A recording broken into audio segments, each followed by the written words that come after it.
I'm Katie again at Quilt Beginnings in Columbus, Ohio, and welcome back to our final month of our Bejeweled Block of the Month program. So this is month 8. This is when it kind of goes all together. We're going to complete our quilt top today, and there's just a couple of different things that we're going to go through. So at the beginning of the month, you should have your center medallion all put together. We did this in month 3, right? So we've got our 3 borders around our kind of centerpiece.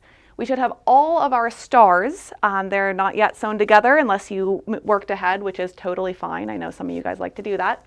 And then we should have our pieced borders. So we've got our 9 patches. They're all sewn together for our pieced borders here and here. And then last we have our the blocks that we just did last month. So we should have all of these last pieced border blocks not yet sewn together. So the first thing to do is to sew our pieced borders together.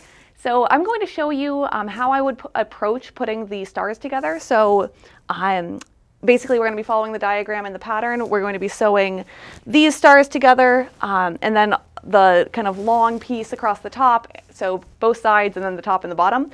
But putting them together, it's going to be a little bit, there's a lot of points to match up and everything like that. So I'm going to show you how I piece my stars together, and then we'll go from there. So this month we have a really nice diagram that we are going to be going through. So this is where we're going to be paying attention to the order of our very specific order of our blocks from our month 4 and 5 star pieced border. And so I've got 2 blocks here that I'm going to show you. I'll be sewing them together. They're not the exact same order. They're not the exact order they are here. But just make sure that you kind of lay out your star border and pay attention to color placement as you're sewing them together. Color placement is obviously critical through this whole entire quilt. But when I am going to sew together my star blocks, as we're going through, I really like to save time by keeping my seams pressed to one side. I tend not to like to press things open. That's just my style. You may have pressed yours open, and if you didn't, you may discover that in future quilts you may want to do that. But for me, I really just find that it's more straightforward to press them to one side.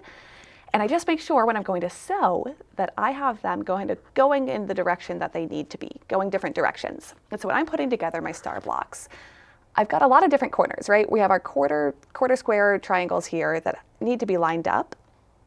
And I really want to make sure that those corners are lined up nicely. And so I like to flip up my top seam. So these 2 angles are going to butt up against each other, and you'll be able to feel them. And one thing that you can do is to actually stick a pin through.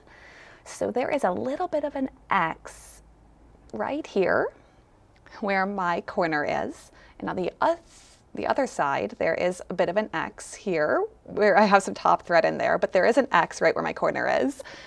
And so you can, in order to get your points, again, this is whether your seams are pressed open or to one side like I have, you can actually stick a pin through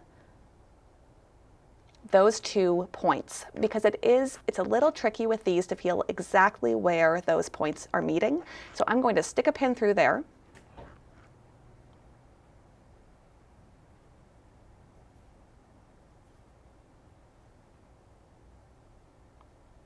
And I'm also going to stick a pin on the other side on my next piece.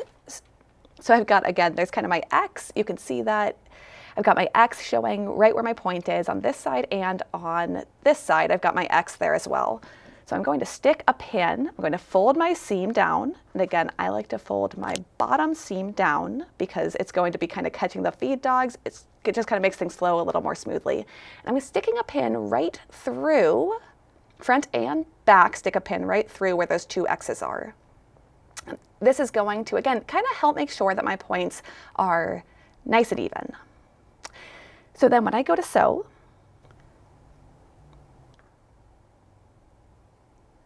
as I approach the pin, I just sort of hold everything in place, make sure I'm not running over my pin. Come down to the next pin, pull it out when I approach. Just carefully make sure that my points are lined up because we've gone through a lot of work to make a lot of nice points in this quilt, and we really want to make sure that they turn out beautifully. And then towards the end, I just kind of make sure my corners line up as well, and sew towards the end.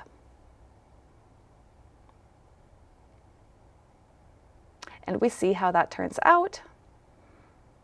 Lovely. So it does take a little bit of practice. I will admit that when I was going through and making my sample, I may have ripped out once or twice and gone back through to make sure that my points were matching. You'll figure out exactly how accurately you want to get them together, but I find that having a pin really helps keep them in place. And on this seam, again, you can press to one side or you can press open. All right, so we have our stars pieced together, and the next step is going to be actually to start putting our borders together. So in this quilt, they have us sew 11 strips of fabric D together. So our fabric D is going to be this blue that's sort of framing in between each of our pieced borders, and then makes the inner border of the whole quilt.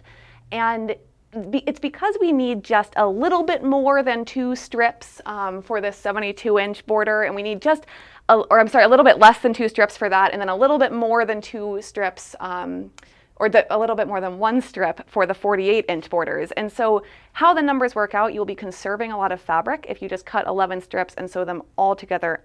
They call it end to end, but I'm going to show you how to miter a border.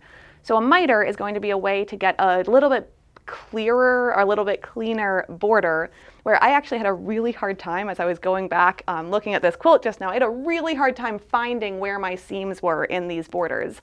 And it's because instead of being end to end, there's actually a little bit of a diagonal. There's a miter. So let's look at how to do a mitered corner. All right, so I've got 2 fabric D strips. They are 2 inches by width of fabric. And for this, I like to keep my salvages on. I think it just saves me a step. And I have to do a step in the next step anyway, so I might as well just cut off my salvages at that point. So the pattern calls to sew these together end to end. So end to end, right, that would just be, obviously make sure that your salvages are not on there, but sew straight across. And when you open it up, you end up with a straight line, kind of a 90-degree angle for your border.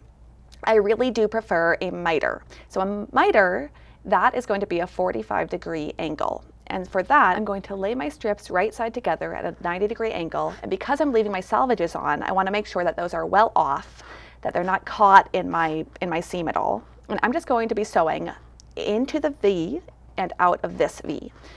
So if you have a wider border, like a 6-inch border, I would probably recommend drawing the line across. For a 2-inch border, it's fairly easy to eyeball it. But if you'd like, you can draw across. That way you know you're getting a very straight 45-degree seam. You absolutely can do that. But let's go to the machine and stitch this together. All right, so I'm just going to sew in one V, and this is where I do like to use an angler tool or some kind of marking here as well, to where I can draw a line straight up to where my needle is. And that helps me in this kind of situation to know that my X is right on that center line. Here I just have my Sew Steady insert, and a lot of people use this, so I'm not going to make a line on here. But again, with a 2-inch border, I think it's pretty easy to eyeball it. But that's just another way that you can make sure you're accurate. So I'm just going to sew in one X and right out the other. And then I actually chain meese my miters. So I'm just going to take the end of the same strip and put it right side up. Take my next strip and I'm going to lay it right side down. I have my salvages on. And with that salvage, I make sure that it is, again, up over the edge and out of the way. And I'm just going to chain piece all of my strips together. So in this case, I just sewed my 2. You would sew all 11 in this manner. I'm going to go ahead and trim them, and then I'll show you the last step at the cutting table. All right, so here I've got my different strips, my mitered corner sewn on, and I just want to make sure that I cut off my 1/4-inch seam. So I'm going to take my ruler and I'm going to put my 1/4-inch marking right on that seam that I just sewed. Of course, I've got white thread and a ruler here, but just make sure that your 1/4-inch is right on that stitching line and that you're cutting off towards the salvages. So that way, when I open it up, that's where my nice 45-degree angle is. So let me cut my next one so you can kind of see that again. So again, I put my 1/4-inch right on the sewing line. I cut off my salvages, cutting off those ends. And then I do like to press these open. So there could be a lot of bulk in the border. I do the same thing for my binding. I always will sew my miter open. I'm sorry, I always iron my miter open. So here I'm going to go ahead and press it open.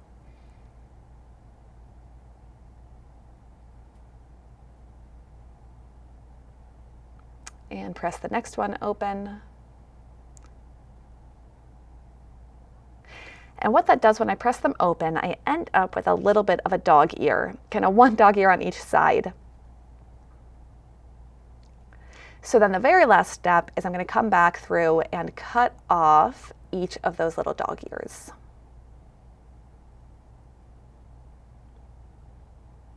And there you have it. See, you can barely even see it. Isn't that nice? On this side, you can see the 45 degrees.